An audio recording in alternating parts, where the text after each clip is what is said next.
Bem-vindos mais uma vez ao canal Meoraita. Se inscreva no canal, compartilhe com seus colegas, deixe o seu like. Por que o pão de Shabbat, o pão de Yom Tov, chama-se Challah? E por que a Challah, que se come em Rosh Hashanah, é redonda?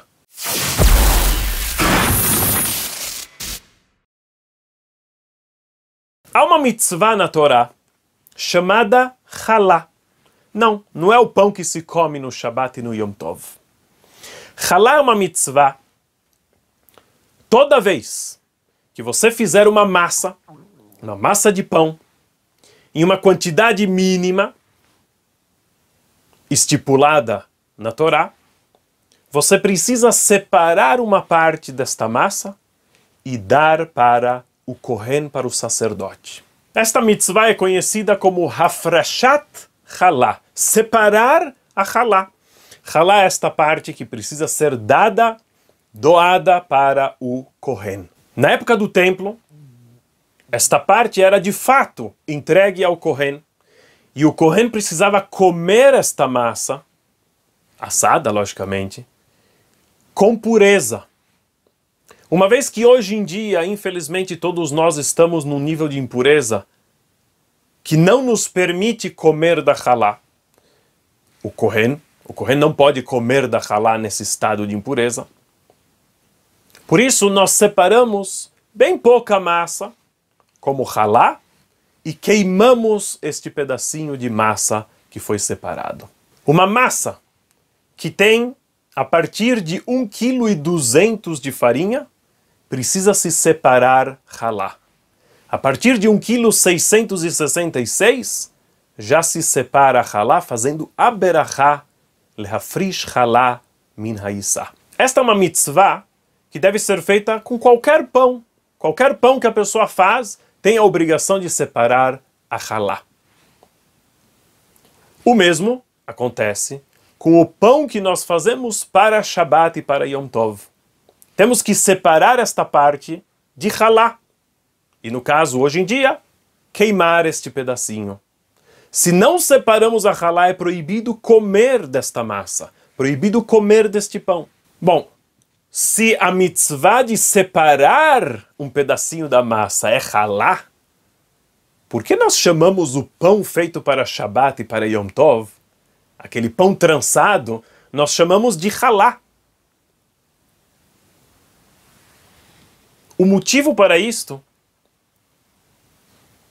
é para que as mulheres, principalmente, elas que geralmente fazem a Challah para Shabbat, o mesmo valeria para um homem que faz, para que lembrem de separar Challah. No Shabbat é proibido separar Challah. Se uma pessoa esquece de separar Challah quando o pão ainda está massa de pão, ele pode tirar e separar a Challah depois de pronto, mas não no Shabbat. Para que a pessoa lembre de separar Challah quando está fazendo a massa, se costuma chamar este pão de Challah. E assim a dona de casa começa a fazer e diz: estou fazendo Challah, preciso separar Challah. É uma forma de lembrar e não esquecer de separar Challah. Cabe ressaltar que em algumas comunidades o pão usado para Shabbat não é chamado de Challah, é chamado de berches. Berches é uma forma idishizada da palavra berachot, bênçãos, ou broches, que seria numa forma mais idishizada, e aí transformaram e chamaram o pão de berches. Berches em nome das berachot. É um pão que se faz a brachá especial no Shabbat. É um pão especial para Shabbat. E por isso chamam ele de berches. Então há comunidades que chamam de berches e há comunidades, a grande maioria, que chamam de Challah. Mas temos que sempre lembrar e não confundir. Uma coisa é a mitzvah de Hafrashat Challah, separar a Challah. E outra coisa é o pão que nós comemos no Shabbat, que é apelidado de Challah. Em outro episódio, nós explicamos por que a halá é trançada. E esta halá trançada se usa no Shabat, se usa no Yom Tov. Aliás, há aqueles que costumam fazer algumas diferenças em algumas halot ao longo do ano. Por exemplo, há aqueles que costumam fazer a halá de Shavuot com 4 pontas. 4 pontas que representam os 4 níveis de estudo da Torá, que são conhecidos como Pardes. Pshat, o nível mais simples. Remez, as indicações que tem na Torá.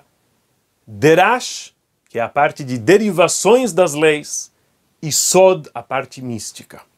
Outros costumam, em Shavuot, fazer a halá com o formato de uma escada, indicando a subida e o como que nós temos que nos elevarmos com o estudo da Torá. Também há o famoso costume do Shabat, que vem depois de Pesach, de se fazer a halá no formato de uma chave. Porque nossos mestres nos ensinam que o Shabat após Pesach é um Shabat muito especial, ligado a abrir os portões do sustento. E por isso, uma chavinha, uma chave nos lembrando que nós temos que pedir para Deus, neste Shabat, para que Ele abra para nós as portas dos pães, a porta do sustento. Há um famoso costume de, tanto em Rosh Hashanah, como na véspera de Yom Kippur, e muitos costumam ainda em Sukkot também, usar uma halá redonda. Por que halá redonda? Existem 2 motivos para esse costume da halá redonda nesta época. Primeiro, porque a halá redonda é um pão num formato que não tem fim. Ele é infinito, ele é redondo. Isto representa e nos lembra e demonstra o pedido que nós temos para Deus, pedindo Hayim Arukim, vida longa para todas as pessoas, para todo o nosso povo. Um outro motivo é porque a halá redonda lembra o formato de uma coroa. Em Rosh Hashanah nós estamos coroando mais uma vez o nosso rei, o rei dos reis, bendito seja. E por isso, uma halá em formato de coroa. Muito interessante que há pessoas que costumam juntar as duas coisas. Fazem uma halá redonda, mas ao mesmo tempo trançada. É uma halá realmente muito bonita e que lembra mais ainda uma coroa para o nosso rei dos reis. Desejamos a todos um Shana Tová U'Mtuká, um ano muito bom, muito doce, um ano iniciando com a coroação do rei, um ano pedindo e sendo atendido, para que todos sejam inscritos no livro da vida, a vida eterna, a vida longa.